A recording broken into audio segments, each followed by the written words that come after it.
Yeah, we are laying up good stuff. Yeah. Hey guys, this is Backdraft and welcome to another episode on the Symmetria server. This is episode number 12. Thank you so much for joining me today. So, in the last episode, we made a lot of progress on the mega base, the Agrabah Palace. We finished our storage room, and that, of course, is looking super awesome. If you guys missed out, I highly suggest you go back and watch the previous episode, episode number 11, where you can watch this storage room be constructed. The last thing we have to do is build the redstone sorting system, which goes behind all of the chests over here. And I actually think we're gonna end up doing that on some live streams. I don't know for sure, but I think that's what we're gonna end up doing because there are a few other things that I want to get to, mainly in this episode. And it looks like we have a random chest hanging out behind me over here. Let's take a look. This can only be one thing. Thanks for letting me use your farm, Fluffybutt. Fluffybutt has asked me to use my gold farm so that he can get mass quantities of gold. And let's see. I don't understand. How are they able to get so much gold? The rates on that farm must be out of control. I haven't used it at all recently. But thank you, Fluffybutt, for the gold. And with that latest donation of gold, that brings us to almost 2 full double chests of gold blocks, which puts us about halfway towards our goal of 4.5. It's a little less than halfway, but we are making excellent progress towards all of the gold that we're going to need. And of course, in last episode as well, we built this awesome sugarcane farm, which I'll just break into over here. Uh-oh, looks like we lost a couple pieces of sandstone there. We'll have to go grab that from the storage system below. But we built this awesome sugarcane farm over here, and this thing has been working wonders. Let me show you the little facelift I gave to the storage system over here so that we can incorporate a few more chests. So we now have a total of 6 chests over here instead of just the 3, and I kind of finagled it a little bit so that we can fit more chests in here. And I also built an overflow system back here as well. You can kind of see the lava right there. So just in case this fills up, if I'm doing some AFK, I don't want there to be a mass amount of items chilling on the floor because we do not want to create unnecessary lag on the server if we can help it. There's our 3D sandstone that we lost. But we have about a stack in there right now. I did do some AFK, and I was able to make a bunch of rockets. We have about half of a double chest full of rockets over here in the storage system. Let me put these blocks back before I forget. If we take you over here, I can show you that we have a bunch of gunpowder and about, like I said, half a double chest of rockets over here. Here's all the gunpowder we have, quite a bit that we got from the community witch farm, and almost a half a double chest of rockets, which is super awesome. We won't ever have to pay for rockets again. And I forgot to mention, one of the things that we have been doing off camera is we have been slowly migrating all of our items over into this storage system into respective chests. So over here you can see we have the items that we need to make rockets. We have arrows right over here. This is kind of where I've been putting mined resources. I guess ender pearls are considered mined resources. We got our redstone and our quartz over here. Here's some more mined resources over here. We got lapis, coal, iron, gold, netherites, which I have a netherite ingot just waiting to be used. I think I'm gonna make another shovel with that. I'm not too sure. I think I actually have an extra shovel. Let me double check. I do have an extra shovel, so maybe we'll make another pickaxe. I'm not too sure about that yet, but we got all kinds of stone and stuff over here. We've got dirt and gravel and sand and other related blocks over here, nether blocks over here, and then farming up there, just a bunch of other random stuff just randomly placed throughout. Wood, and this is just kind of miscellaneous stuff right now. There's still some stuff randomly dispersed in the chests over there, which I have to move over into this system. So I popped over to the nether to explain the plans for the rest of this episode. We are back chilling underneath our old friend, the gold farm, which has been working wonders for us, and we haven't even really been using it. It's been some of the other Symmetrians who have been looking for gold and have just given me a bit of the extra to help build up my stocks. I don't know if there's too much. Yeah, they always tend to collect the gold that they have over here. But yeah, so the plan for this episode is I am dying to get a renewable source of quartz. And the easiest way to do that when you have an amazing gold farm is to build a Piglin Trading Hall, which is my plan for at least the first half of this episode. And I have a design already in mind. It's this similar-ish design, I guess, to the one that I built in my single player survival series. So if you guys have seen that, you'll be familiar with it. It's kind of sort of similar. It's not exactly the same. The storage system is a little bit different, and the clock that is used is a little bit different as well. And I think what I'm going to do is, I haven't quite decided yet, but I'm either going to build it up here right next to where all the gold is, or I'm going to build it down closer to the floor, or I guess that's the roof of the nether. I haven't quite decided yet. I think it might make more sense to build it up here. The hardest part really is going to be getting all those piglins into their respective cells. I don't know how that's going to work out. I guess it depends on how many mobs are spawning below us and all that, and how many other players are online will determine how quickly we can get all the piglins into place. But yeah, we're going to go ahead and get started with this build, and I will give you guys progress updates when I have them. Alrighty, quick update on the piglin farm. So we have the infrastructure in place for the gold dispensers and the little cells where the piglins are going to live. We have these dispensers here hooked up to a silent hopper clock, which is the same design that I've been using a lot this season. I have it right over here. So we have it set for about 10 seconds per rotation. So essentially a gold block will be dispensed, or a gold ingot will be dispensed from these dispensers once every 10 seconds, which is just enough time for them to inspect it and give us the item that they're going to trade for the gold. And then over here, I have the storage system going where I'm placing in the redstone now to add sorting to each of these chest columns right here. So we have 6 chests per item that the piglin can trade. And well, essentially there's 14 distinct items that the piglins can trade you, and then a bunch of other items that are miscellaneous. So we'll have a column for those miscellaneous items. And that's pretty much it. So once we get this storage system in place, we have a hopper line actually right down here, which is right here, which is leading to beneath each of these cells. You can see the hoppers at the bottom right there. The hopper line will lead over here, and then we will feed it up through a dropper elevator up into the storage system and loop it around that way. And that will be pretty much it. And then the harder part will be to get the piglins into this system. And I think the way I'm going to do it, which is the way I did it in my survival series, was I just built a little platform behind the cells over here. And then we'll kind of fly back and forth and see if we can get some piglins to spawn on that platform. And when we do, we will lead them down into their respective cell, and we will name them. Because once we have them named, they will not despawn, and they will be our gold trading piglin slaves. That's kind of a harsh word, but they will be our gold trading piglin slaves for the rest of eternity, or at least until the server is turned off. So I'm gonna crack on with this. So all of the redstone infrastructure and storage is in place for the piglin trading system, and we are now trying to grind out some piglin spawns. And so far we only have one. We've only been at this for about 10 minutes. It shouldn't take that long to get the other 4. So what I've done is I've set up this little platform behind here. It's kind of hard to not clash it with the gold farm, but we're doing the best that we can. We've built this this little, I guess, pathway that goes out about 128 blocks so that we can go out, make everything despawn, and then fly back to get some new spawns, and hopefully we get piglins while we're doing that. That is the goal with this. So I am going to press on. Hopefully it doesn't take that long. Okay, this should be the last piggy. I've kind of set up this, you know, little strip. I think I mentioned that before, and another little platform at the other end of it, because I just was kind of able to run back and forth or fly back and forth between the 2 platforms and hope that I get spawns. It's taken, come on, take the gold, piggy, take the gold. You know you want it. You know you want it. It's taken me quite a while to get all the piggy spawns that I needed, and I'm kind of just, you know, kiting this guy in towards the trading post over here.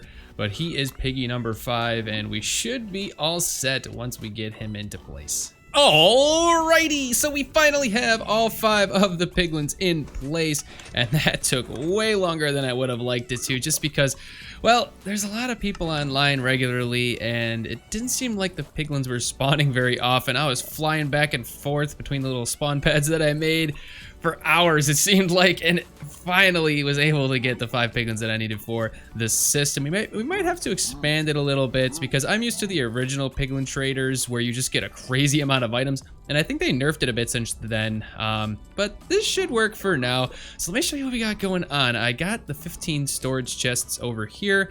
13 of them are for the regular items, and there are 2 miscellaneous columns here for the potions and soul speed boots and soul speed books and whatever else might come through this that I didn't think about. So we got string, spectral arrows, leather, gravel, etc. all the way around here.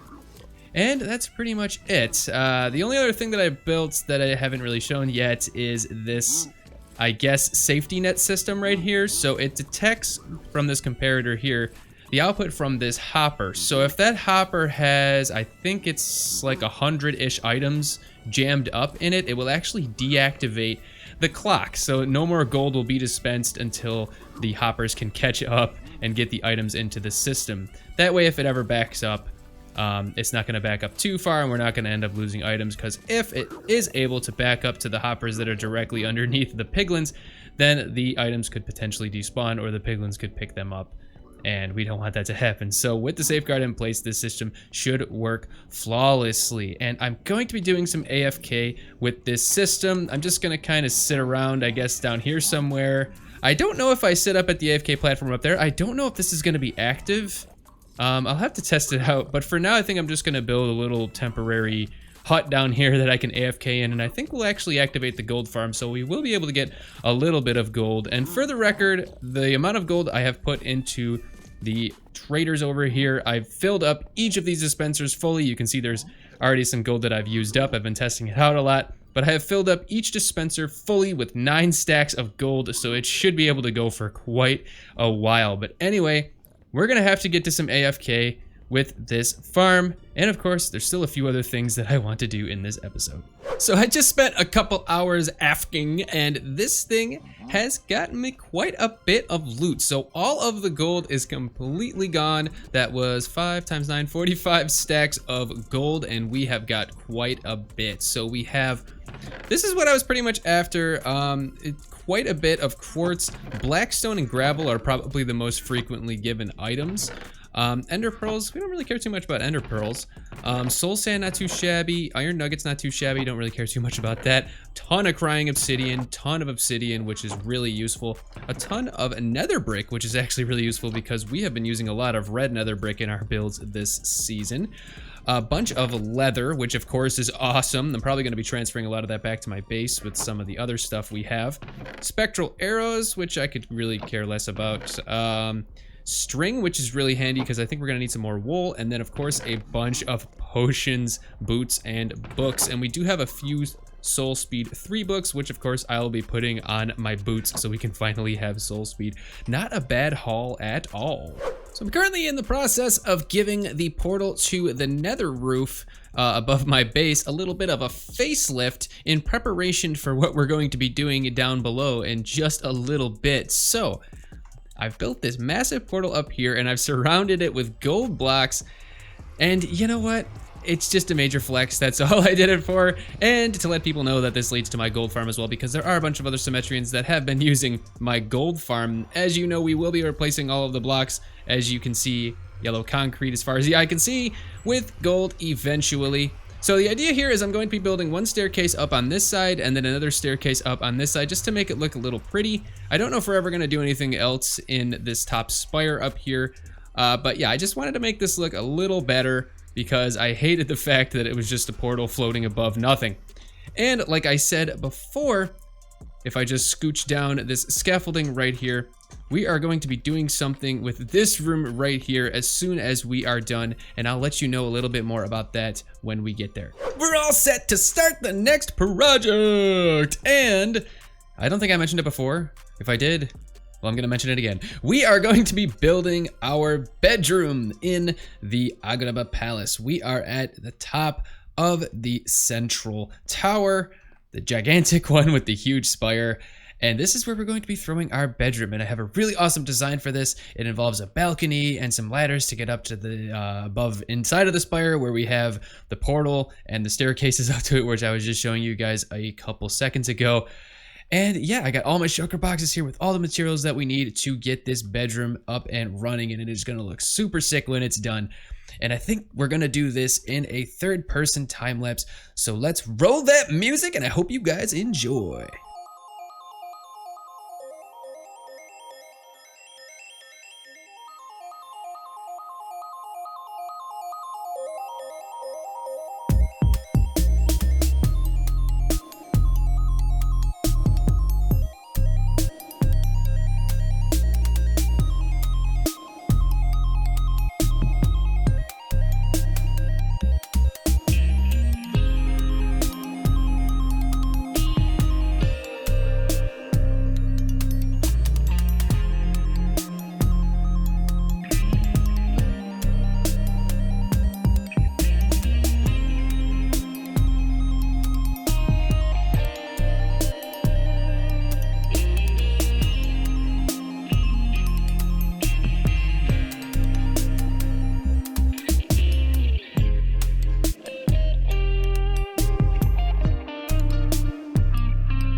Alrighty, I hope you guys enjoyed that time lapse, and this is probably one of the coolest interior rooms that I have ever built. Let me know what you guys think. We're gonna get to give you guys a grand tour now, but we are standing out on the balcony of the bedroom, which turned out pretty cool. This little archway thingy here, I'm pretty proud of it. I've been building a lot of the stuff in this palace using the actual Agrabah Palace from the original Aladdin animated movie, and a couple of things from this bedroom and this archway and everything I got from the design from the actual movie. So in the movie, there's like a mesh sort of thing that's hanging above the archway to lead out to the balcony from the bedroom. I couldn't really mimic it any other way other than using what I have right here, but I think this actually turned out pretty cool. Let's give you guys the fly around so you can see it from far away. And from far away, it actually looks really cool. It kind of looks meshy if you look at it from far away. The balcony itself turned out really nice. To kind of give it a, the railing feel right here, I'm using stairs with just the regular sandstone blocks, and the tops kind of clash. Maybe I'll put some carpet down or something. But other than that, it looks really cool, especially from far away. And these ladders actually lead up to the gold farm portal, which is inside of the top spire up there. But let's look at the inside.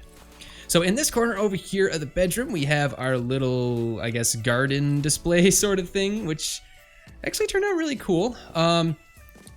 It's kind of hard to come up with things to build when you're dealing with diagonals. Since the room is a circle, you technically have a few diagonals in each of the corners. But I think that this design actually turned out really cool. We have each of the 5 types of saplings that I had handy. Yeah, let me know what you think of that. These little plant things that I was able to come up with, I thought turned out really nice. We're using twisting vines, and I think it's spruce leaves. So we have a couple over here and a couple in the corner over there. Over here, something I've actually never built before in survival, is my little aquarium.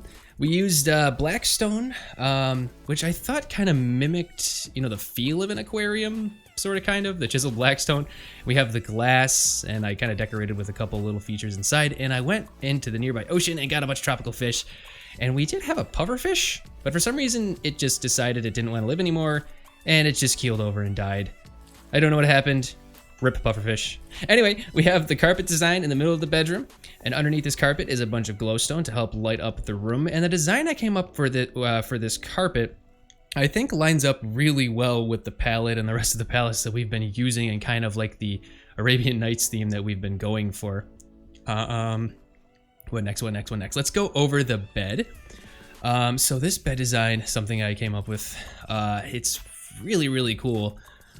It took me quite a while to come up with something that I was happy with and something that I could actually sleep in.